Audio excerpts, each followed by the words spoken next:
नमस्कार के TV news में आपका स्वागत है। मैं हूं स्तुति और आइए एक नजर डालते हैं शहर की प्रमुख सुर्खियों पर। काशी के सतारविद पंडित शिवनाथ मिश्र को राष्ट्रपति भवन में राष्ट्रपति द्वारा पद्मश्री अलंकरण से किया गया विभूषित।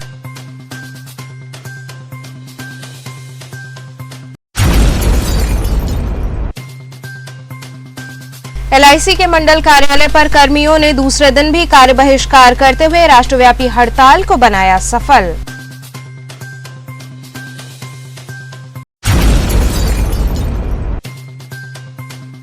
डीएवी पीजी कॉलेज की एनएसएस इकाई द्वारा रक्तदान शिविर का हुआ आयोजन।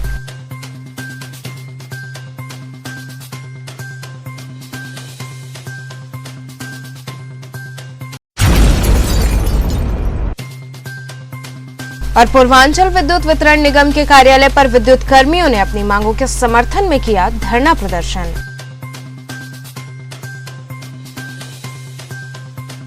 और अब खबरें विस्तार से। काशी के सतारविद पंडित शिवनाथ मिश्र को राष्ट्रपति भवन में राष्ट्रपति द्वारा पद्मश्री अलंकरण से विभूषित किया गया।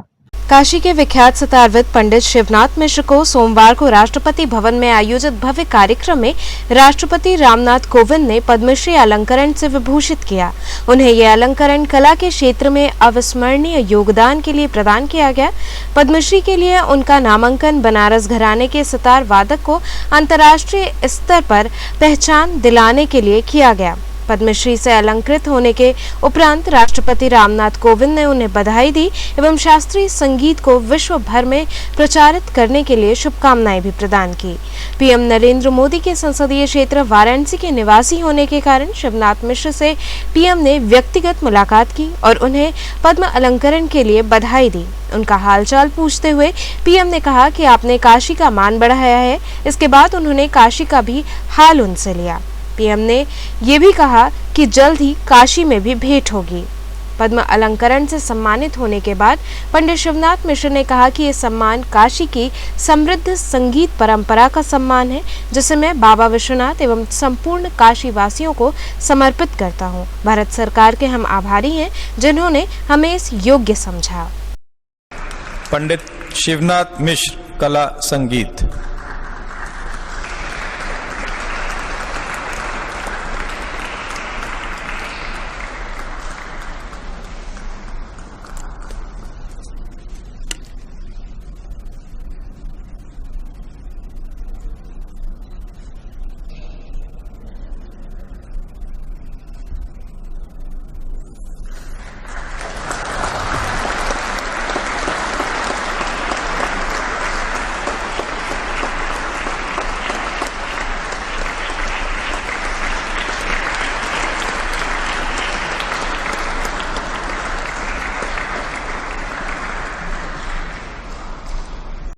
नमस्कार, मैं पंडित शिवनाथ मिश्र, बनारस सितार वादक।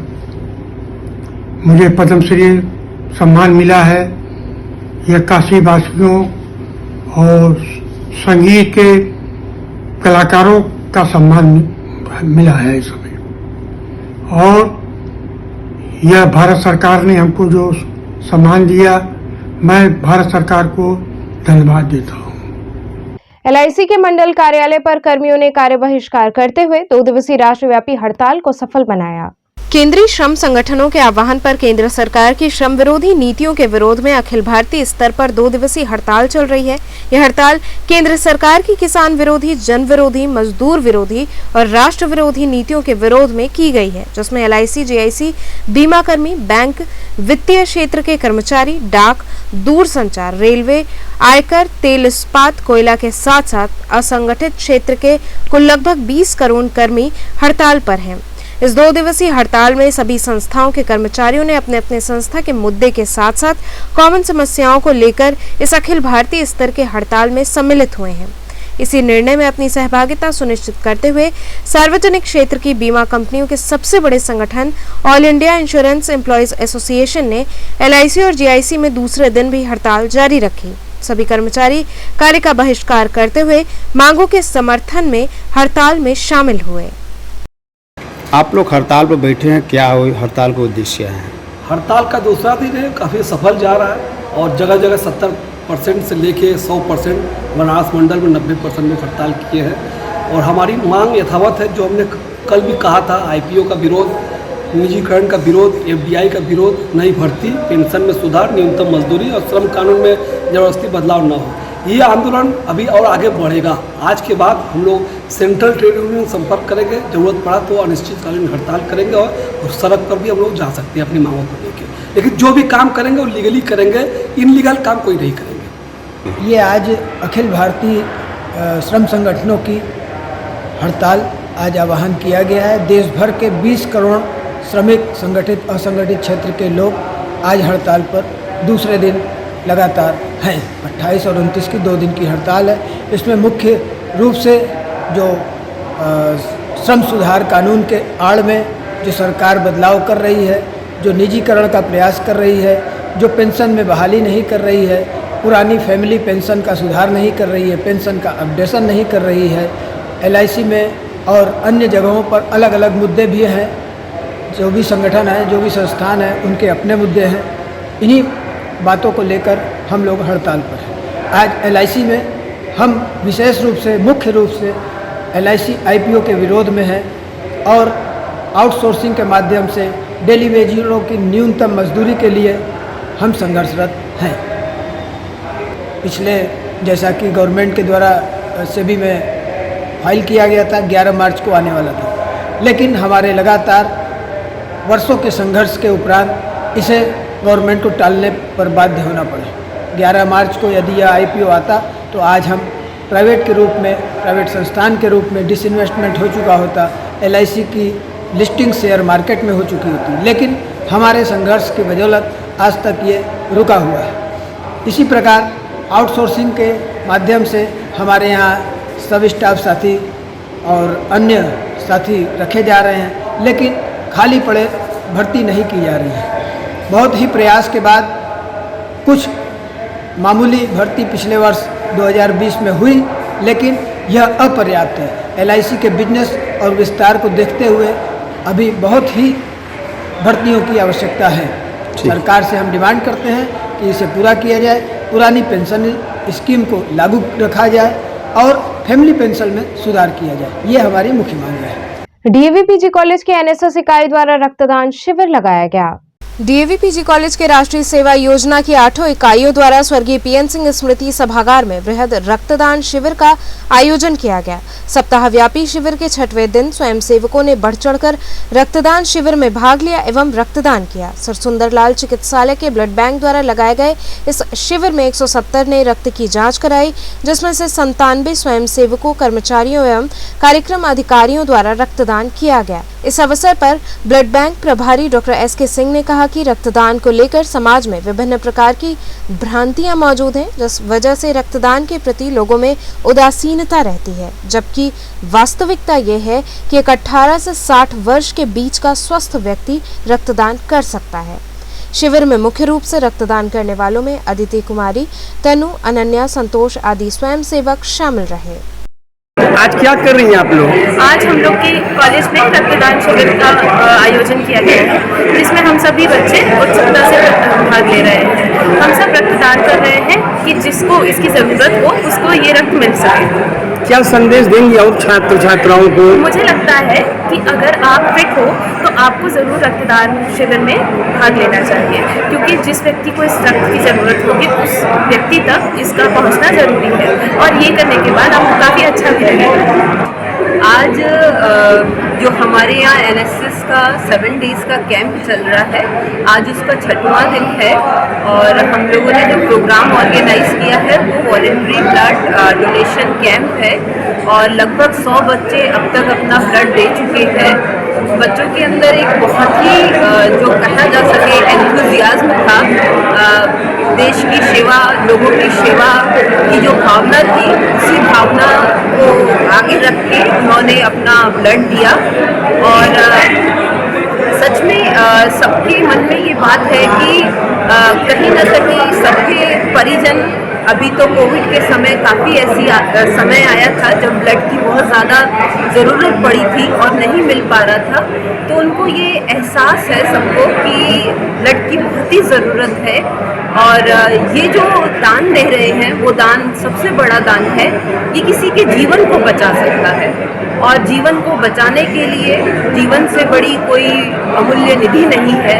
और अपने परिजन या समाज के सभी हर व्यक्ति सभी हमारे परिजन हैं असुदय का कुटुंब का, तो सबके जीवन में बचाने के लिए ये ब्लड बहुत देना बहुत ज़रूरी है। और बहुत जोर शोर से सबने बहुत दिल से बहुत लगन से प्यार से जो हमारे डॉक्टर्स आए हैं उन्होंने भी बहुत प्यार से इस कैंप को एक सही दिशा एक अच्छी दिशा दी। तो मैं सभी का बहुत ही दिल से धन्यवाद करती हूँ, सभी बच्चों का जिन्होंने ये अपना ब्लड आज के दिन दान किया, और उन सभी IMS के जो सब सहयोगी जन हैं जिन्होंने ये सुबह से ये कार्यक्रम हमारे यहाँ सुबह 11 बजे से चल रहा है और अभी 3 बज चुका है और अभी तक ये चलेगा। तो आप देख सकते हैं कि इनकी कितना इंथुजियाज्म है इस कार्य के। आज DAV PG कॉलेज में 7 दिवसीय विशेष शिविर के अंतर्गत रक्तदान शिविर का आयोजन किया गया है। आज शिविर का 6ठा दिन है। आज IMS BHU से हम लोगों ने पूरी टीम को बुलाया और हमारे सारे प्रोग्राम ऑफिसर्स यहाँ पे मौजूद हैं, और उसमें मैं बहुत ये हर्ष महसूस कर रहा हूँ ये बताने में कि आज लगभग 97 यूनिट्स ब्लड हम लोगों ने कलेक्ट किया, और जो एक बहुत बड़ा अचीवमेंट है, जैसा कि IMS के कोऑर्डिनेटर ने भी इसको एक्सेप्ट किया। This is a very great achievement to collect 97 unit in a single donation camp. और जैसा कि आप सभी जानते हैं, रक्तदान एक महादान है। रक्तदान से किसी की ज़िंदगी हम बचा सकते हैं, और किसी की ज़िंदगी बचाना सबसे बड़ा पुण्य है आज के इस दौर में। एक्सीडेंट बहुत सारे होते हैं, बहुत सारे ऐसे पेशेंट हैं जिनको ब्लड की बहुत ज़रूरत होती है। लोग हिचकिचाते हैं ब्लड देने में, लेकिन हमारे वॉलंटियर्स ने NSS के बैनर तले बहुत बढ़ चढ़कर इसमें हिस्सा लिया, बहुत जोश दिखाया और जज्बे के साथ हम लोगों ने 97 यूनिट्स ब्लड कलेक्ट किया। और मैं ये कहना चाहूँगा कि हम लोग आगे भी ऐसा प्रोग्राम कर। पूर्वांचल विद्युत वितरण निगम के कार्यालय पर विद्युत कर्मियों ने अपनी मांगों के समर्थन में धरना प्रदर्शन किया। पूर्वांचल विद्युत वितरण निगम लिमिटेड के कार्यालय पर विद्युत कर्मियों ने धरना प्रदर्शन किया। इस दौरान धरनारत कर्मचारियों ने बताया कि हमारे शीर्ष नेतृत्व के आह्वान पर यह धरना प्रदर्शन किया जा रहा है। उन्होंने कहा कि यदि हमारी मांगें नहीं मानी गई तो हम आगामी 4, 5 एवं 6 तारीख को अनिश्चितकालीन धरने पर जाने हेतु मजबूर होंगे। किस तरह का आज आप लोग धरना प्रदर्शन कर रहे हैं और क्या है? ये दरअसल national coordination committee of engineers and employees, ये जो राष्ट्रीय स्तर की जो एक कमेटी है जिसके अंतर्गत पूरे देश में जितने भी सेवा संगठन हैं उनका एक कंबाइंड यूनिट है, जिसके द्वारा पूरे देश स्तर पे राष्ट्रीय स्तर पे ये हमारा आंदोलन का जो कार्यक्रम चल रहा है, देश की संपत्तियों को बचाने का एक कार्यक्रम है। जो सरकार हमारे देश में जैसे बिजली सेक्टर है, रेलवे है, बैंक है, अन्य तमाम तरह के जो ऑयल की कंपनियां हैं, सबको एक एक करके बेचने का काम कर रही है। इसके विरुद्ध ये कार्यक्रम है हमारा सरकारी संपत्तियों को बचाने का। 28 और 29 तारीख का पूरे देश में समरूपता में कार्य बहिष्कार करके ये आंदोलन हम सरकार का ध्यान आकृष्ट कराने का काम कर रहे हैं। इसके पैरेलल में एक आंदोलन हमारा प्रदेश का जो ऊर्जा सेक्टर का जो मैनेजमेंट है उसके शीर्ष प्रबंधन द्वारा किए गए भ्रष्टाचार के विरुद्ध भी चल रहा है। वो आंदोलन इसलिए है कि चूंकि निजीकरण की प्रक्रिया लागू हो जाए, इसके लिए उसके बैक एंड पे सरकार और ऊर्जा प्रबंधन मिल करके कर्मचारियों के प्रति एक षड्यंत्र रचने का काम कर रही है और मास में सभी कार्मिकों को कार्रवाई की जद में लाने का प्रयास कर रही है, और कहीं न कहीं कर्मचारियों को डिमोरलाइज करके इस ऊर्जा सेक्टर को जितने सरकारी संस्थान हैं इनको निजी क्षेत्रों में सौंपने का एक ये षड्यंत्र रचा जा रहा है। इसी का विरोध हम सब मिलकर के कर रहे हैं। किस तरह का आज आप लोग धरना प्रदर्शन कर रहे हैं और क्या है? सबसे पहले तो मैं बता दूं, आज जो है देशव्यापी ये कार्य बहिष्कार एवं धरना प्रदर्शन है। पूरे देश में ऊर्जा क्षेत्र के जो है कर्मचारी आज राष्ट्रव्यापी जो है हड़ताल और आंदोलन में सम्मिलित हैं, जिसके तहत ही आज यहाँ वाराणसी में भी विरोध सभा जारी है। इसमें जो हमारी प्रमुख मांगे हैं, एक तो जो सबसे पहला बिंदु है कि ऊर्जा क्षेत्र का जो निजीकरण जो है सरकार बार बार जो है इसमें नए BOQ लाना, नए तरीके से उस पर विचार करना। तो एक सबसे पहली हमारी मांग है कि ऊर्जा क्षेत्र का निजीकरण पूर्ण रूप से बंद कर दिया जाए। ये जनहित का विषय है, जन सुविधाओं से जुड़ा हुआ विषय है। ये हमेशा जो है निजी हाथों से उनसे दूर रखना चाहिए, निजी हाथों को बिल्कुल नहीं जाना चाहिए। तो पहली हमारी मांग है ऊर्जा क्षेत्र का निजीकरण पूर्ण रूप से समाप्त किया जाए। दूसरा जो है ऊर्जा क्षेत्र में जो है इस समय भयादोहन और उत्पीड़न का माहौल व्याप्त है। शीर्ष प्रबंधन द्वारा पूर्ण रूप से जो भयादोहन उत्पीड़न किया जा रहा है कर्मचारियों को, तो ये सभी कर्मचारी उनसे उद्वेलित हैं और मांग करते हैं कि ऊर्जा क्षेत्र में जो भय का वातावरण बना हुआ है उसको समाप्त कर एक अच्छी कार्यशैली और कार्य संस्कृति को लाया जाए, जिससे जो है भयमुक्त होकर कर्मचारी कार्य कर सकें। तीसरा एक अहम बिंदु है कि वर्तमान में उत्तर प्रदेश में ERP लागू हुई है, जिसमें जो है बड़े स्तर पर जो है घोटाले की संभावना बनी हुई है, क्योंकि इसमें बड़े स्तर पे पैसा खर्च किया गया है, जो कि निश्चित तौर पे कहीं न कहीं ERP में बहुत बड़ा घोटाला साबित होता है। तो हम कर्मचारियों की मांग है कि इसकी CBI जांच कराई जाए और इसको दूध का दूध पानी का पानी स्पष्ट किया जाए।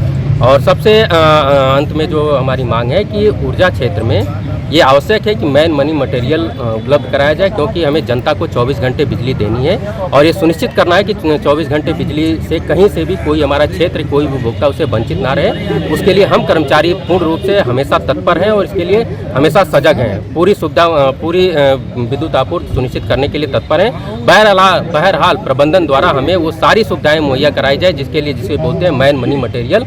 जो भी कर्मचारियों की कमी है उन्हें तत्काल जो है पूर्ण किया जाए। उसके लिए आवश्यक सामग्री जो होती है वो उपलब्ध कराया जाए, ताकि हम जन सुविधा के लिए विद्युत आपूर्ति, निर्बाध विद्युत आपूर्ति कर सकें। यहाँ रुकेंगे एक छोटे से ब्रेक के लिए, आप बने रहिए KTV के साथ।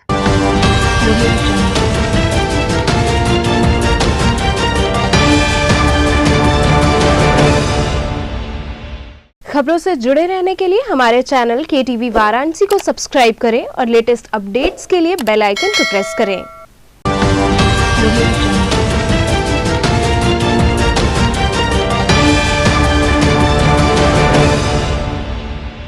ब्रेक के बाद आपका स्वागत है।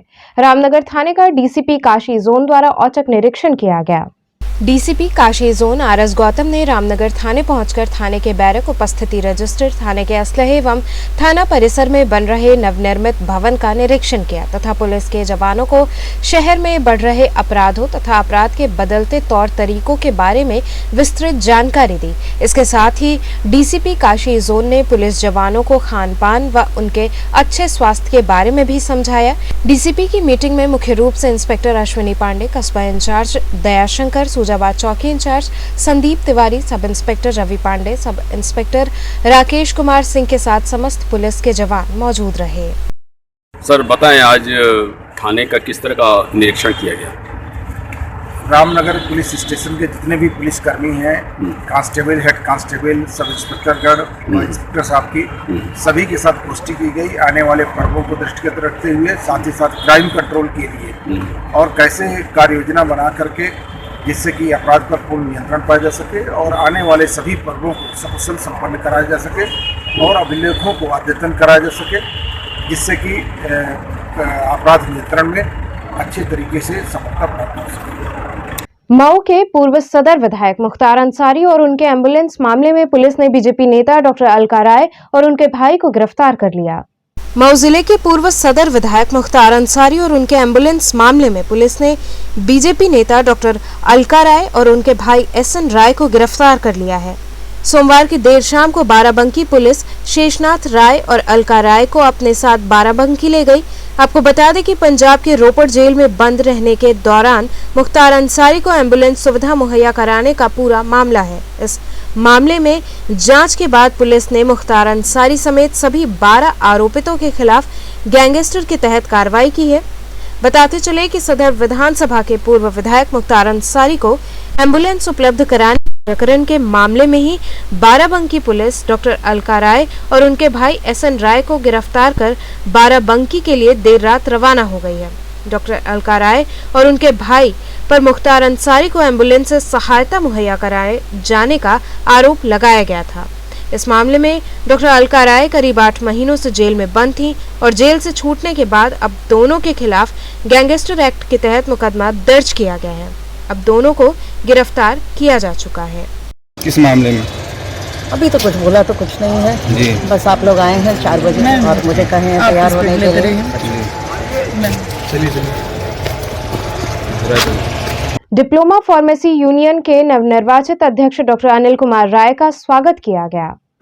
कबरचौरा स्थित मंडलीय अस्पताल में डिप्लोमा फार्मेसी यूनियन के चुनाव में नवनिर्वाचित अध्यक्ष पद पर डॉक्टर अनिल कुमार राय को चुने जाने पर सीएमओ ऑफिस दुर्गाकुंड में कर्मचारियों में खुशी की लहर रही। सीएमओ संदीप चौधरी, डॉक्टर संजय राय, अतुल सिंह, संतोष सिंह सहित assistant store keeper Yasir Khan ने डॉक्टर अनिल का स्वागत करते हुए बधाई दी। वहीं डॉक्टर अनिल ने कर्मचारियों के हक की लड़ाई सदैव लड़ने की बात कही। आपको इतना बड़ा पद दिया गया, चुना गया, तो क्या करेंगे आप सहयोगियों के लिए?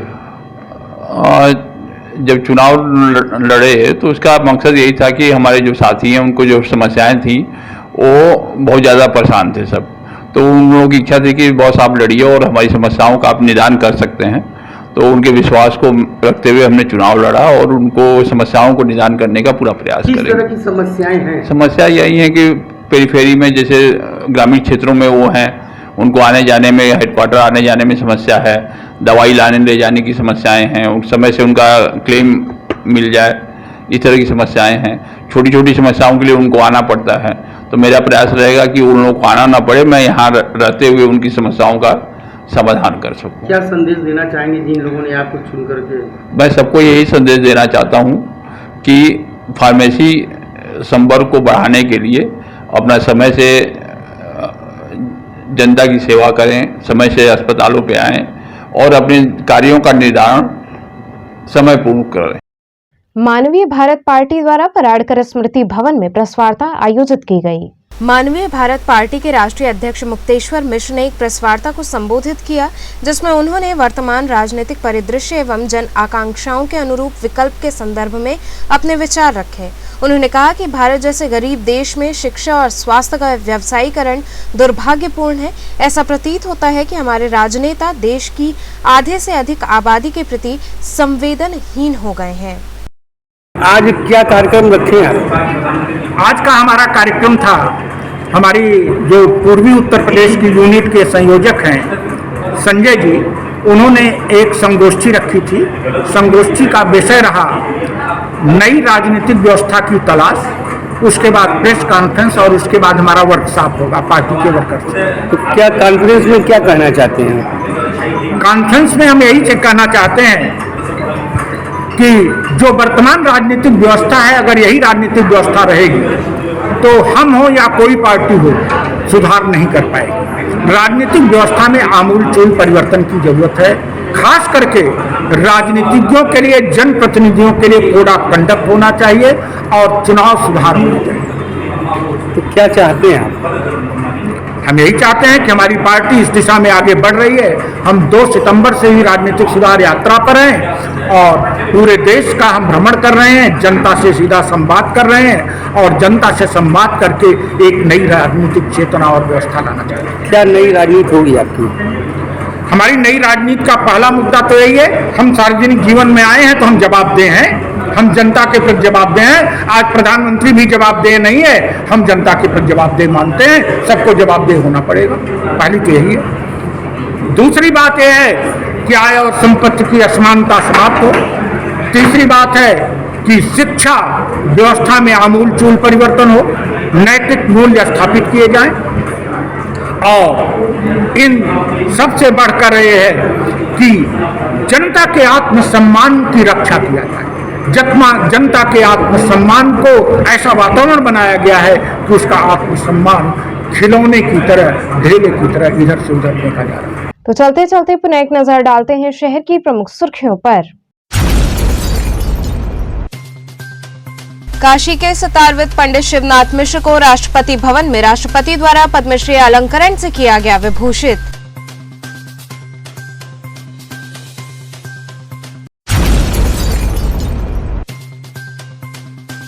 LIC के मंडल कार्यालय पर कर्मियों ने दूसरे दिन भी कार्य बहिष्कार करते हुए राष्ट्रव्यापी हड़ताल को बनाया सफल।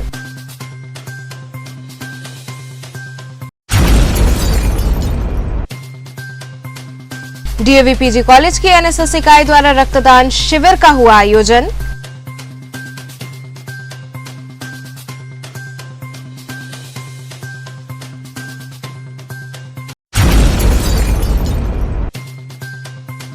और पूर्वांचल विद्युत वितरण निगम के कार्यालय पर विद्युत कर्मियों ने अपनी मांगों के समर्थन में किया धरना प्रदर्शन।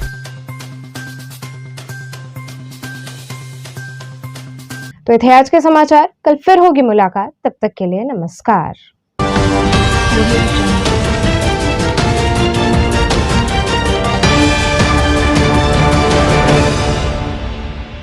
खबरों से जुड़े रहने के लिए हमारे चैनल KTV वाराणसी को सब्सक्राइब करें और लेटेस्ट अपडेट्स के लिए बेल आइकन को प्रेस करें।